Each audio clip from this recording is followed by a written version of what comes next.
Shape of atomic orbital. ठीक है, shape of atomic orbital के लिए आपको इस टॉपिक को पढ़ने से पहले आपको क्वांटम्स नंबर पढ़ने पड़ेंगे। ठीक है, क्वांटम नंबर के अंदर देखो हम क्या बोलते हैं, हम बोलते हैं एक एस हमारा क्या होता है, सबशेल। ठीक है, सबशेल, एक एस सबशेल के अंदर एक ही ऑर्बिटल होता है, सिंगल ऑर्बिटल, और इसकी जो शेप होती है, शेप वो क्या होती है, स्पेरिकल। Right, spherical.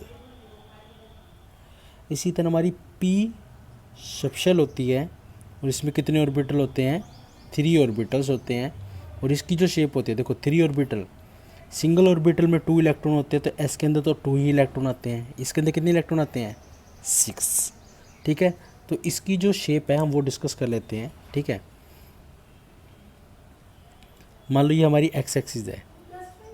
ठीक है, यहाँ पर जो ऑर्बिटल बनता है ये हमारा हो गया पी एक्स। वाई के लिए हम थोड़ा टेढ़ा कर देते हैं। ठीक है, ये हमारा हो गया पी वाई। राइट, और जेड के लिए हम क्या कर देते हैं, इसको हॉरिजॉन्टल, पी जेड। ये डंबल शेप होते हैं, डंबल शेप। ठीक है, इसको प्लस शो करते हो तो इसको माइनस, इसको प्लस शो कर सकते हो, इसको माइनस। प्लस माइनस एक नोटेशन है, dumbbell shape, dumbbell shape. Right, और अगर इन तीनों को सिंगल, यानी कि यहाँ पर जो आप ये चीज़ नोट कर रहे हो, इनको हम लोब्स बोलते हैं, लोब। और इन लोब्स में क्या करते हैं, इलेक्ट्रॉन मूव करते हैं, रिवॉल्व करते हैं, ये भी प्लस हो सकता है, ये माइनस। अब इन तीनों को हम सिंगल पॉइंट पे, ठीक है, सिंगल चीज़ पे रिप्लेस करेंगे। ये आपका एक्स एक्सिस, ये वाई एक्सिस, और जेड को डॉटेड शो कर देते हैं, जेड।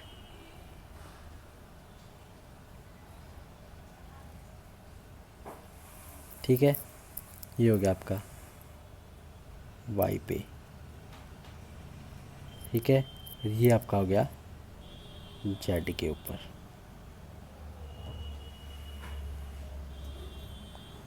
ठीक है, ये आप चाहो तो पूरा भी ऐसे शो कर दो। ठीक है, ये चीज़ आपकी यहाँ पर जेड के लोग पी जेड, ये पी एक्स, ये पी वाई। राइट, 3 ऑर्बिटल्स होते हैं, P X, P Y, P Z, और पी ए के इट सेल्फ सबशेल होता है। ठीक है, अब बात करते हैं हम डी ऑर्बिटल की, डी सबशेल की, सॉरी। डी सबशेल के अंदर ऑर्बिटल कितने होंगे, 5। कौन कौन से होते हैं, D X Y, D Y Z, D Z X, D Z square, D X square minus Y square. Right, तो देखो डी एक्स वाई,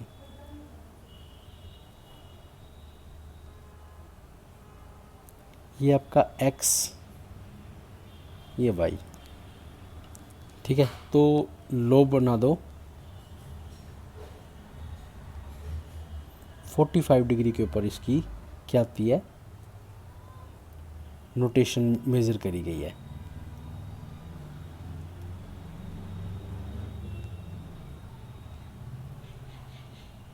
इसको ऐसे शो कर दो।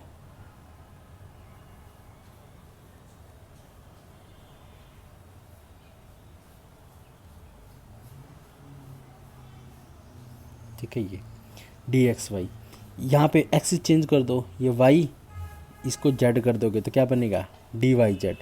इसको जेड कर दो, इसको एक्स कर दो, तो ये क्या आएगा, यानी कि एक्स वाई और इन तीनों के जो बनाने का तरीका है वो बिल्कुल सेम होता है। क्या, मेन एक्सिस से 45 डिग्री एंगल अबव बनता है ये।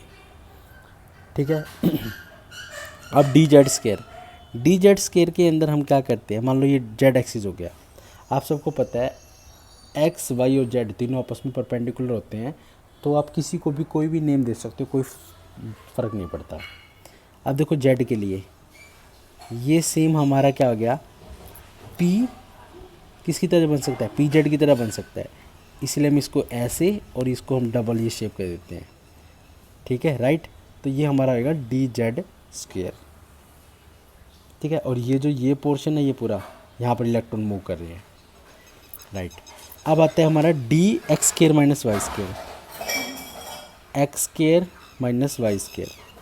इसके लिए हमने क्या किया, ऐसे इसको on the lobes,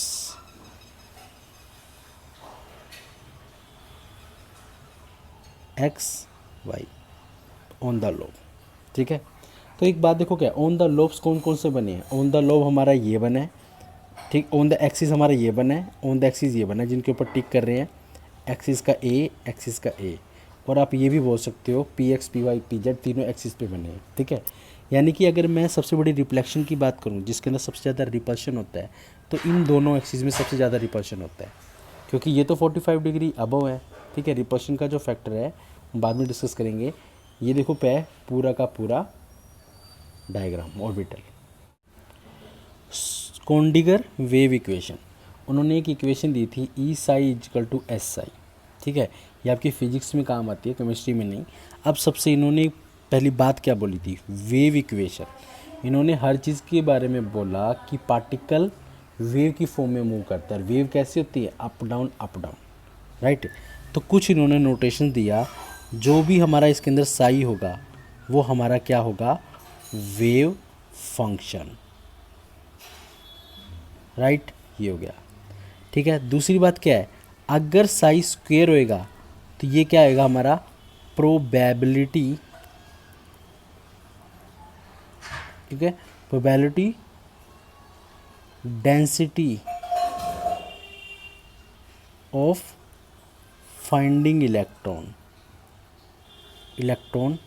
around nucleus, ठीक है। Probability density of finding electron around the nucleus, यानी कि साइज स्क्वायर, यानी कि कितनी डेंसिटी से इलेक्ट्रॉन न्यूक्लियस के चारों ओर हमें मिलेगा, ये हमारा क्या होएगा, साइज स्क्वायर हो जाएगा, ठीक है। ये चीज़ क्लियर होगी हमारी। और फिर उसके बाद क्या आता है, हम बोलते हैं नोड्स क्या आता है, जहाँ पर where the probability of finding electron will approach to zero, यानी कि जहाँ पर क्या आता है, इलेक्ट्रॉन पाने की संभावना ना के बराबर हो, जीरो के बराबर हो, वो हम उसे क्या बोलते हैं, नोड्स बोलते हैं। या फिर हम इसे ये भी बोलते हैं नोडल सरफेस, ठीक है। नोडल सरफेस हो गया। अब कुछ बात आती है कि आप नोड्स कैसे निकालोगे, तो नोड निकालने का तरीका, फॉर्मूला क्या होएगा, ठीक है। उसका फॉर्मूला हमारा n-1। n आपका क्या था, प्रिंसिपल क्वांटम नंबर था आपका, प्रिंसिपल क्वांटम नंबर, ठीक है। और इसी के अंदर एक और भी कई बार निकालते हैं, जिसे हम ठीक है, रेडियल बोलते हैं, सॉरी रेडियल नोड्स निकालने का तरीका क्या होता है, n-l-1, ठीक है, ये फॉर्मूला। और मेनली हम ज़्यादातर रेडियल नोड्स निकालने की यूज़ करते हैं ज़्यादातर, ठीक है। तो अब हम कुछ इसके ऊपर क्वेश्चंस करते हैं। 3D, 4S, 2P और 3F, इन सब के हमें क्या बनाने हैं, इन्हें हमें साई स्क्वायर और साई दोनों के रिस्पेक्ट में हम इनके क्या करेंगे, ग्राफ प्लॉट करेंगे, ठीक है। तो चलो करते हैं। सबसे पहले हमारा 3D है, ठीक है। तो 3D, n कितना है हमारा, इसके अंदर जो आगे होता है वो हमारा n होता है 3, ठीक है। फिर l निकालो, l हमारा देखो, n हमारा हो गया प्रिंसिपल क्वांटम नंबर, और l हमारा क्या था, एजीमुथल क्वांटम नंबर। इसकी वैल्यू कहाँ से कहाँ वेरी करती थी, 0 से लेके n-1 तक। तो 0 से लेके 3-1 यानी कि 2 तक, l की वैल्यू 0, 1, 2। जब l की वैल्यू 0 किसके लिए होती है, s सबशेल के लिए, 1 p के लिए, 2 d के लिए, ठीक है। ये d हो गया। हमें क्या चाहिए, 3D, ठीक है। 3 n की पता, यानी कि d की वैल्यू कितनी चाहिए हमें, d की वैल्यू हमारी 2 होगी, यानी l 2 और ये डी हमारा सबशेल हो गया। ठीक है, चलो निकालो। रेडियल नोट निकाल रहे हो, रेडियल नोट के लिए हमें क्या होएगा, n minus L minus one. N की वैल्यू कितनी, 3।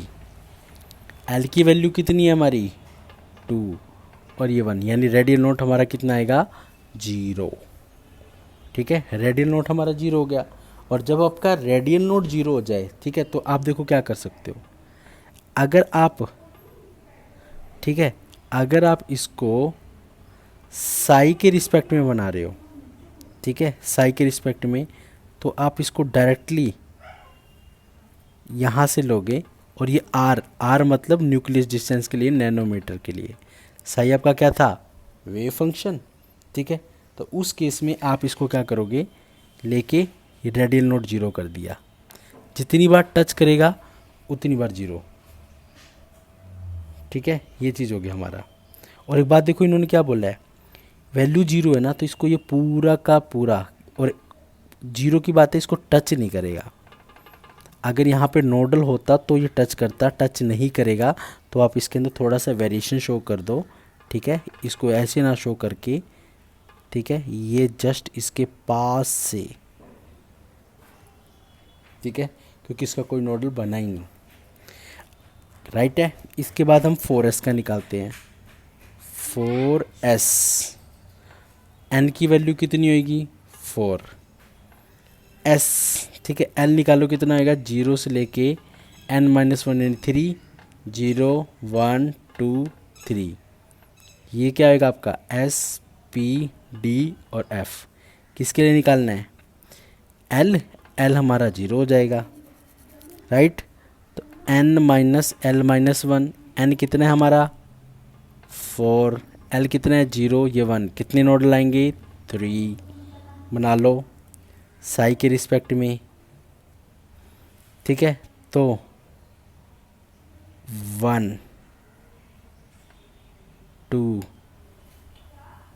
ठीक है, 3, ये हो गया 1, ये 2, ये 3, साई और आर के रिस्पेक्ट में। राइट, इसी तरह आप क्या 2p और 3f का बना सकते हो। क्लियर है, बट इसी के अंदर थोड़ा सा चेंज और देख लो।